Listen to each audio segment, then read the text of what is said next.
بسم اللہ الرحمن الرحیم۔ خوش آمدید آپ کا سچائیوں کے سفر میں۔ اللہ پاک آپ کی زندگی میں ڈھیروں آسانیاں پیدا کرے۔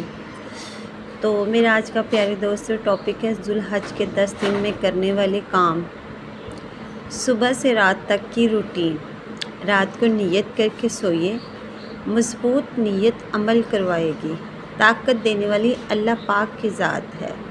اپنے دن کا آغاز تہجد کی نماز سے کیجیے، روزے رکھیے اور فجر کی نماز کے بعد قرآن کی تلاوت کیجیے۔ تمام نمازیں اول وقت میں ادا کیجیے، قضا مت کیجیے نمازوں کو۔ اشراق کے 4 نفل پڑھنا اور دن کا آغاز صدقے سے کرنا۔ جتنی آپ کی وسعت ہو اتنا صدقہ کیجیے، پر لازمی روز کیجیے۔ دنیا داری کے کاموں میں زبان مسلسل اللہ کے کلام سے تر رہے۔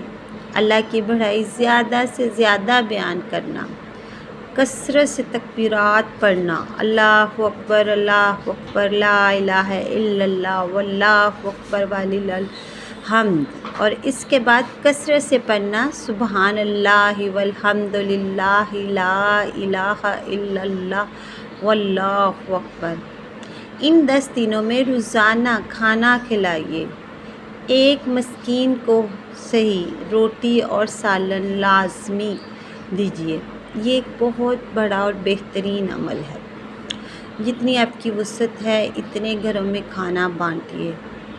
روز کے روز صدقات کیجیے، زیادہ سے زیادہ دعائیں چلتے پھرتے مانگیے، اور زیادہ تر نماز میں سجدوں میں دعا کیجیے، اور زیادہ سے زیادہ قرآن کی تلاوت کیجیے کثرت سے درود شریف پڑھنا، اور رات کو 2 سوتے ہوئے نفل پڑھنا، اور ہر ٹائم آپ کی زبان پر بھی استغفار ہو۔ نماز میں روزانہ قرآن کی تفسیر سنیے، قرآن کے کسی بھی حصے سے لازمی سنیے۔ چلتے پھرتے دعائیں کیجیے، اللہ پاک سے زیادہ مانگیے، اور استغفار آپ کی زبان سے ختم نہ ہو۔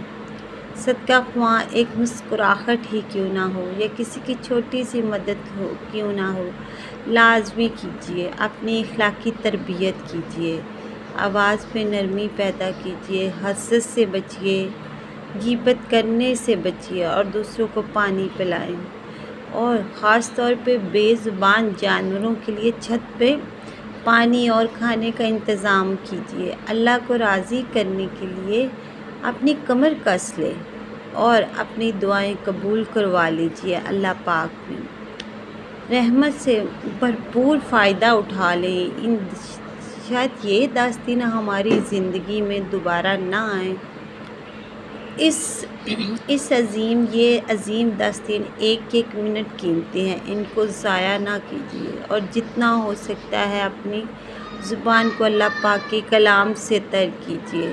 اللہ پاک ہمیں اس پہ عمل کرنے کی توفیق دے۔ اللہ پاک ہماری دعاؤں کو قبول کرے، اور اس تحریر کے اینڈ پہ اللہ پاک فلسطینوں مسلمانوں کو اور فلسطین کو آزادی نصیب کرے۔ آمین ثم آمین۔ اللہ حافظ۔